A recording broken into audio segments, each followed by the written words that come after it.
शाश्वत जी, फरवरी का महीना आ गया है और इस फरवरी के महीने में एक वीक, एक काइंड ऑफ त्योहार टाइप का हम मनाते हैं। बड़ा प्रचलित है, सभी जानते हैं इसको, जिसको हम वैलेंटाइन वीक के नाम से जानते हैं, जो कि बहुत सारे प्रेमी प्रेमिकाएं, कपल्स, लव बर्ड्स, आप जो भी कह लें, इन सब में बड़ा ही वो फेमस है और लोग उसे बड़ा धूमधाम से सेलिब्रेट करते हैं। तो इस वैलेंटाइन वीक में काफ़ी सारे दिन होते हैं, rose day, chocolate day, teddy day, multiple days हैं, अलग अलग सेलिब्रेट किए जाते हैं। तो हम ये जानना चाहते हैं, आज आप इस चीज़ पे थोड़ा प्रकाश डालिए कि इसके पीछे का इतिहास क्या है। बेसिकली जो वैलेंटाइन वीक मनाया जाता है उसके पीछे का इतिहास क्या है। जैसे आप हिस्ट्री की बातें बहुत करते हैं, तो आज थोड़ी सी हिस्ट्री वैलेंटाइन वीक की जानी जाए, तो आप प्लीज़ कुछ बताइए इसके बारे में। बेसिकली नमस्कार सबको। ये जो वैलेंटाइन मनाया जाता है, इसको समझने के लिए, इसको जानने के लिए थोड़ा सा हमें अपने इतिहास के पीछे के पन्ने कुरेदने होंगे, पीछे के पन्ने पलटने होंगे कि आखिर ये कहाँ से शुरुआत हुआ और कैसे कैसे इसका प्रारूप बदलता गया। एक ऐतिहासिक भ्रमण करना होगा।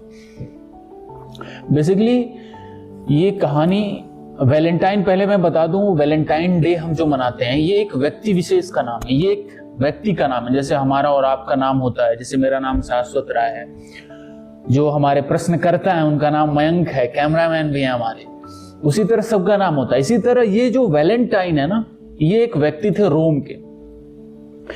हुआ यूं कि जब रोम का साम्राज्य चल रहा था, रोम में एक सभ्यता पनप रही थी, तो वहां पे उस वैलेंटाइन व्यक्ति ने देखा कि यहाँ के जो लोग हैं, यहाँ का जो एक सामाजिक व्यवस्था है, वो बड़े मतलब अटपटे ढंग से चल रहा है। वहां कोई विवाह की व्यवस्था नहीं थी। कहने का मतलब, एक व्यक्ति विशेष, वो स्त्री हो या पुरुष हो, वहां एक सिस्टमैटिक ढंग नहीं था। मतलब कोई किसी के साथ रिलेशनशिप में हो जा रहा है। फिर इससे होता क्या था कि सामाजिक व्यवस्थाएं चरमरा जाती थी। मतलब बच्चों का लालन पालन पोषण कैसे हो, उनको संस्कार कैसे दिया जाए, उनका भरण पोषण कैसे हो, कुछ व्यवस्थाएं बहुत अटपटी सी उनको लगी। और वो इस बात को लेकर भारतवर्ष से बहुत ही बहुत ही वो मोटिवेटेड थे, बहुत ही उत्सुकता थी और बहुत ही सही तरीके से देखते थे। भारत की जो एक सामाजिक व्यवस्था थी, वैवाहिक जो एक ढांचा था, उसको लेकर वो बड़े सटीक और बहुत पसंद करते थे, बहुत इंटरेस्टेड थे इस व्यवस्था में। तो उन्होंने अपने यहाँ भी एक व्यवस्था कायम किया। कहने का मतलब कि नहीं, हम ऐसे कुत्ता संस्कृति की तरह नहीं जिएंगे, कहीं भी किसी से मुंह मार लिया। वो कहे कि ठीक है, हम करते क्या है कि हम किसी एक रिलेशनशिप में बनते हैं, वही लाइफ टाइम लेके चलेंगे। ना कि ऐसा कि हाँ भाई, आजकल जो हुकअप कल्चर और एक लिव इन टाइप का चल रहा है कि हाँ, जब तक किया उसके बाद तू कौन मैं कौन, इस तरीके का नहीं।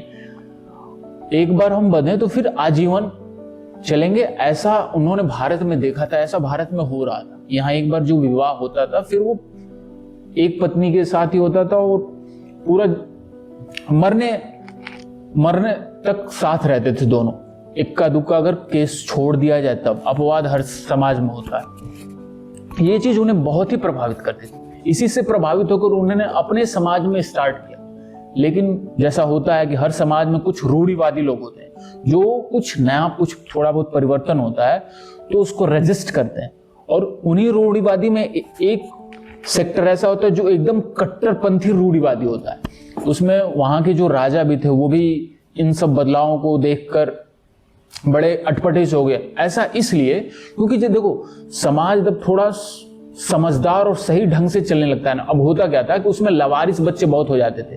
अब लवारिस बच्चे, उसमें संस्कार नहीं मिलते थे, तो वो सामाजिक व्यवस्था कैसी भी चले, उन्हें कुछ मतलब होता नहीं था। क्योंकि लवारिस है तो उसको पहले अपनी पेट पूजा होगी ना, तब तो काम दूजा होगा।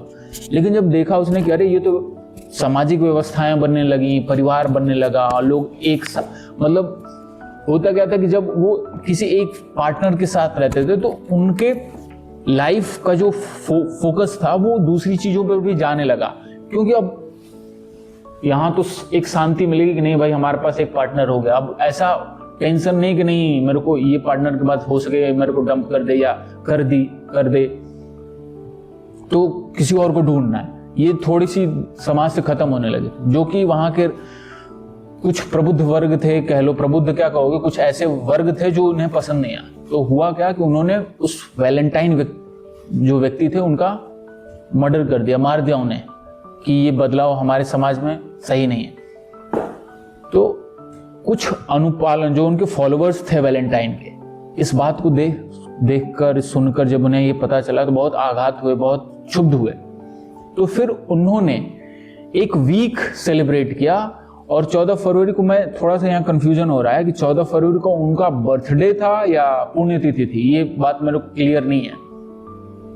तो उन्होंने कहा कि 1 वीक का हम एक पखवाड़ा रखते हैं, एक सप्ताह का, इसमें हम उनकी याद में, वैलेंटाइन की याद में हम एक ऐसी व्यवस्था बनाएंगे। इसीलिए है कि पहले रोज डे, मतलब किसी के साथ अगर किसी कोई आपको पसंद आ रहा है या आ रही है तो आप उसको रोज डे दोगे, फिर टेडी डे, चॉकलेट डे, और कौन कौन से डे आते हैं। तो उस तरीके से 14 को फेब को आप उनको प्रपोज करोगे कि हाँ, कि हम एक सामाजिक और वैवाहिक बंधन में बढ़ते हैं और आजीवन एक दूसरे का हाथ थामकर सुख दुख में साथ चलेंगे। कुछ ये प्रचलन था।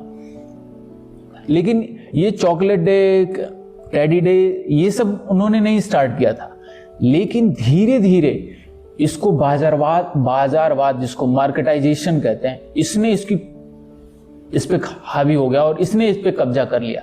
फिर इसने एक अच्छा प्रेम पूर्वक और बहुत ही शांतिमय जो एक पर्व चलता था उधर के से, इसको बाजारवाद ने एक अलग एंगल दे दिया कि हाँ, अगर आप अपने किसी प्रेमी या प्रेमिका को प्रेम करते हो और अगर आपने रोज नहीं दिया, चॉकलेट्स नहीं दिए, टेडी बियर नहीं दिया, या कुछ जो भी और भी डिमांड्स है, बुके वगैरह नहीं दिया, तो आप प्रेम नहीं करते। तो कहीं ना कहीं मतलब बाजारवाद ने पूरी तरीके से इस एक जो साप्ताहिक उमंग और उत्साह के साथ जो त्योहार मनाया जाता है उसको हाईजेक कर लिया उसने।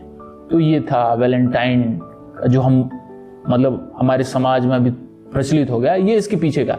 इसमें कुत्ता संस्कृति कतई नहीं था, जो अब वैलेंटाइन के नाम पे आज हम करते हैं कि आज इनके साथ हुकअप कर लिया, कुछ उनके साथ कभी उनके साथ। एक सुदृढ़ और बहुत ही सुचारू रूप से एक व्यवस्था था कि अगर आप दो युवक युवती जो बालिग हो चुके हैं, समझदार हो चुके हैं, अगर उनके बीच में कुछ एक आत्मीयता है, एक प्रेम संबंध है, तो उसको वो सामाजिक रूप से स्वीकार करेंगे और पूरे जीवन एक साथ, हर सुख हो या दुख हो, साथ व्यतीत करने की एक परंपरा वैलेंटाइन ने अपने यहाँ चलाया था। वहां से ये परंपरा जन्मी और अभी तक बाजारवाद ने इसको पूरी तरीके से मार्केटिंग का हुआ बना दिया। जैसे अभी शादी विवाह में चल रहा, अभी जैसे शादी विवाह होता है, शादी विवाह कम होता है, सिर्फ ढकोसलेबाजी और मार्केटिंग का काम होता है सिर्फ। बस इतना ही कहूंगा। बाकी ये मेरा वीडियो किसी को कुछ सही और गलत साबित करने के लिए नहीं था, बस मैंने स्पष्ट किया कि जो चीज जैसी थी उसे बताने की कोशिश किया।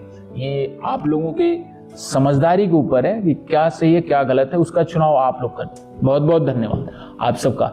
आप सबने इतनी शांति से और धैर्यता के साथ सुना, इसके लिए आप सबका बहुत बहुत आभार। फिर एक नए वीडियो में मिलेंगे जीवन को और गहराई से और समझदारी से समझने के लिए। तब तक हमारे चैनल को सब्सक्राइब कर लीजिए, और अगर मेरी बात आपके हृदय तक पहुंची हो तो इस वीडियो को एक ऐसे जन के साथ जरूर शेयर करिए जो आपके हृदय के करीब रहता है, क्योंकि शेयरिंग इज केयरिंग। तब तक के लिए हर हर महादेव।